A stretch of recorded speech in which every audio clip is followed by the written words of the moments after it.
Okay, so to get started, we want to take our keys and put them into, I don't know, some kind of position that feels like it might be interesting for you to draw.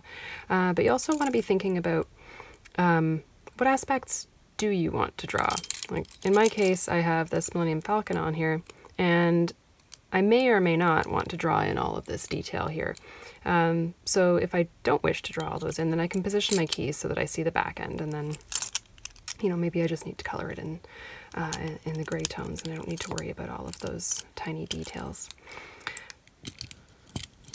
You also want to think about what perspective you have, which things are in the foreground, which things are in the background. I just like to play with it for a little bit, try some different layouts until I come up with the one that I like. So I think that's pretty good. I like that I have the gray tones kind of separating out the gold ones. I think that might be sort of halfway nice looking. I'm just going to put it to the side off of my paper. So the first thing that I'm going to do is do a basic pencil sketch. Pencils come in all kinds of different grades. This one here is a 4B, which means that it has kind of a medium soft lead. I typically prefer to draw with really hard leads. My preference is about a 7H, but if I draw with that today, you're not going to see my drawing on the film, so I'm going to stick with an 8B, because I know that that's going to make a nice dark line that's going to show up nicely for this video.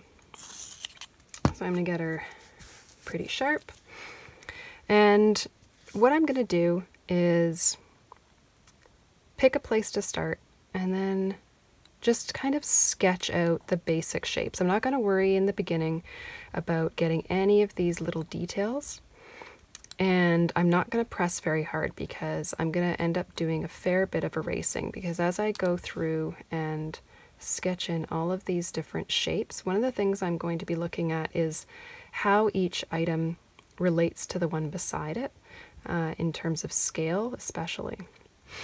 So we're going to start over here, and I'm going to start with this clip, and I'm going to use my eyes and travel along there and try to make my hand do the same motion as my eyes.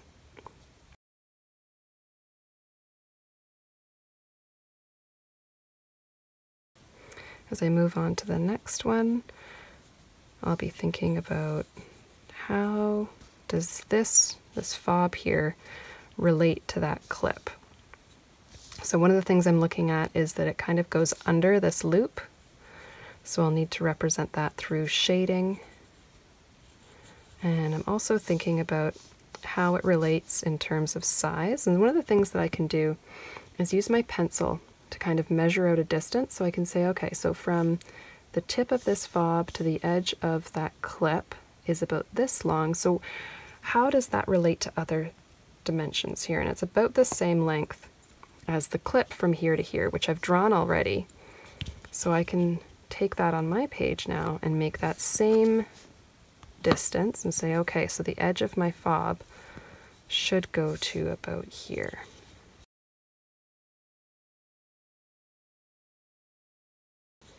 The other thing I'm going to be thinking about is this ring. So we know that ring is a circle, but the angle that I'm looking at it, the perspective gets a bit funny. It ends up being this kind of squished oval.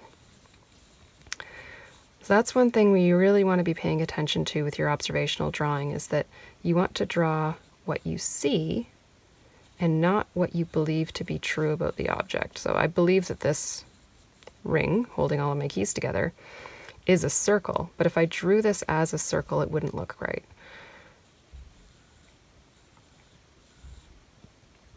Next, I'm going to look at this key here, and when I look at that, it's pretty close to the same size as this fob, a little bit longer.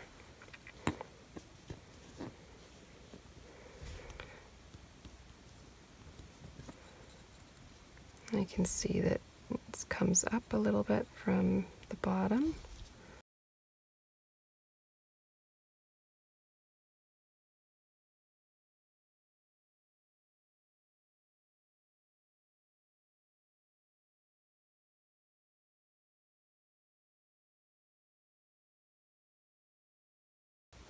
You also get to make some choices when you're doing your drawing about how true you're going to be to the actual object, how precise you wish to be in your representation.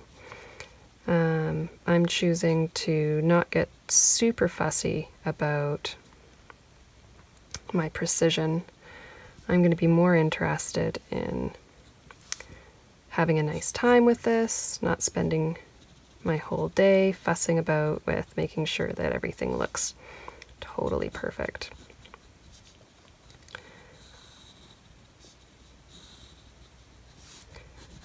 And I'm going to want it to be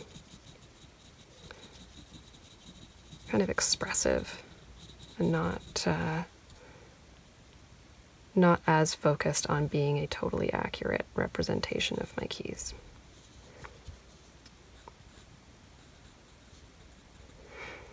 So what we're going to do in this is more of a short durational observation. We're going to aim for this to be about 15 minutes. And if you were to start a practice of spending about 15 minutes every day doing this kind of a drawing, I would wager that at the end of a couple of weeks, you would notice a real difference in your capacity for creating drawings that you're really happy with. So one of the things that happens with this style of drawing, where you're looking really closely and trying to make your hand replicate what you see, is you're building up a really nice, strong connection between your hand, your eyes, and your brain.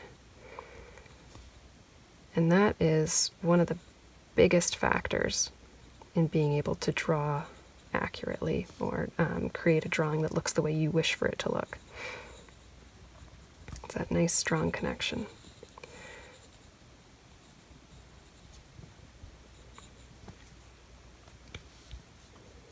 We're starting to kind of get somewhere with this. So you'll see I'm starting to go in and make some darker lines. Getting more confident about where these things are. I don't feel like I need to erase this stuff anymore. It's more or less looking the way I wish for it to look.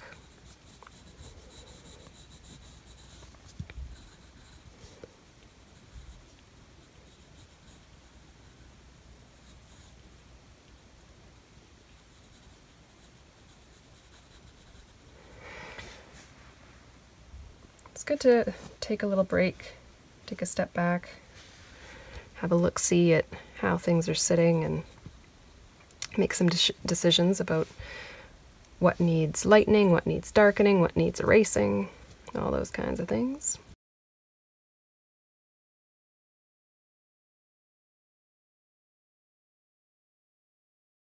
So when you start to feel like your drawing is looking the way that you want it to look, then you get to make a decision about whether or not you want to add color. So this little drawing lesson is inspired by Carla Griffin's keys, and so those drawings are, she's colored those in with pencil crayons, and there's a lot of different kinds of pencil crayons out there. I'll show you a couple here. I'm a big fan of pencil crayons, so I have a few different varieties in my kit here. So just looking at these, this one here, the Polychromos, these have an oil-based lead. The Prismacolor have a wax-based. These Luminance ones are a combination of wax and oil, and the Pablos are another oil one. Now, if you want to get into pencil crayon drawing in a serious way, I recommend getting one each of an oil-based and a wax-based, and try them out and just see which one you prefer. I like to use them all in combination. I have a slight preference for oil, but wax has its place as well. One of the nice things about an oil-based pencil crayon is that it doesn't, over time, it doesn't develop that wax bloom that you can see on drawings that are done with a wax-based pencil crayon. And that's that kind of white, shiny texture that can show up on your drawings. For what we're doing today, you don't need to be worried about permanence. We're doing a sketch. And if you don't have pencil crayons at home, you can honestly use just about anything. You can use crayons. You could use markers. Use what makes you happy, or what you have on hand. For the sake of demonstration, I'm going to use a combination of all of these different things, so you can kind of get a sense of what that might look like. So if we're going to look at the pencil crayons, I'm going to be looking at my object and thinking about what colors do I want to use to represent this. And I get to make a choice. I mean, I could decide at this point that anything that I see that's kind of a gold color I want to do in pink. I could do really anything that I want. It's up to me to make those choices. I think I'm going to go with kind of a greeny gold.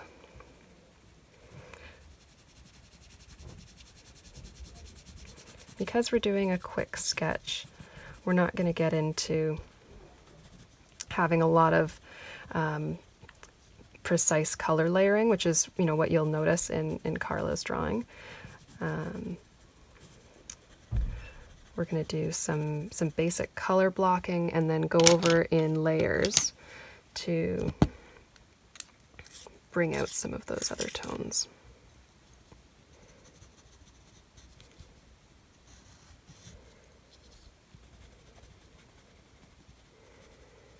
So I'm doing some quick observation about where colors are deeper on my keys and adding more color in those places.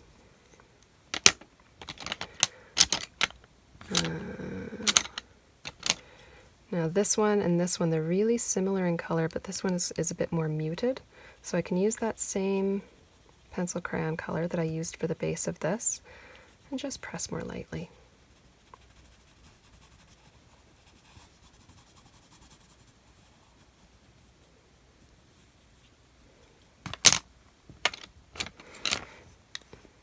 And down here, it's a little bit darker.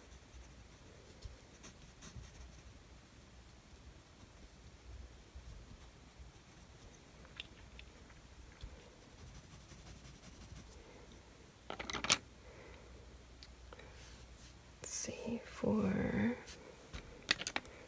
this, I'm going to use my HB pencil, which has a harder lead. It's going to give me a paler graphite tone.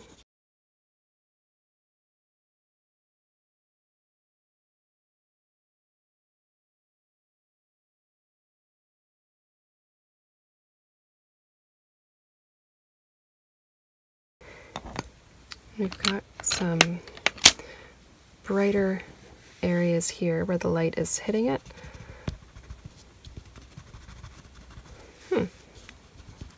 Crayon on top of that's sort of interesting. I've not tried that before.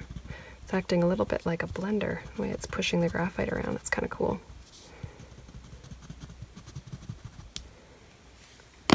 Let's see what happens if I try some of this over here. I actually kind of like adding the crayon in with this. It's a neat experiment.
that's it. If you have any questions about any of this, if you'd like some feedback on your work, if you'd like some more information on observational drawing techniques or using pencil crayons, anything like that, please reach out. I'm totally happy to talk to you about any of this. I'd be really happy to look at your work and provide feedback. I hope all of you are doing well. Thanks for tuning in.